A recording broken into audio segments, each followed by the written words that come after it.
Peut-être Nubali. Oui, alors donc oui, le traitement hormonal substitutif du cancer de la ménopause, il représente un facteur de risque donc du cancer de l'ovaire comme pour le cancer du sein.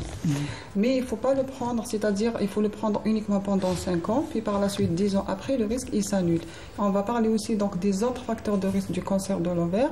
C'est la ménarchie précoce et la ménopause tardive. Et la ménarchie donc précoce.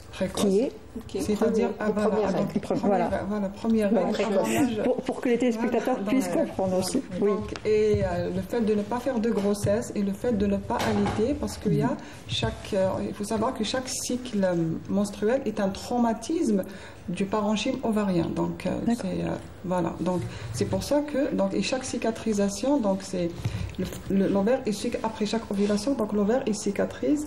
Donc par là c'est et après, donc la théorie la plus récente, bien sûr, donc il naît donc de la trompe. Donc, le fait de faire une ligature de trompe est un facteur protecteur. La contraception oestroprogestative aussi, donc est un facteur protecteur. Ça protège contre le cancer de l'ovaire et ça protège aussi contre le cancer colorectal. Et le facteur génétique, donc les cancers de l'ovaire d'origine génétique, ils représentent 10 à 15% uniquement. Donc quand la femme elle consulte, il faut toujours lui demander les antécédents donc de premier degré d'un cancer du sein chez la sœur, chez la mère, un cancer du sein chez l'homme, un cancer de l'ovaire et aussi un cancer colorectal, parce qu'il y a c'est des syndromes génétiques, le BRCA1, le BRCA2 et aussi le syndrome de Lynch qui est associé à un cancer colorectal, un cancer de l'endomètre et un cancer de l'ovaire. Ça, c'est des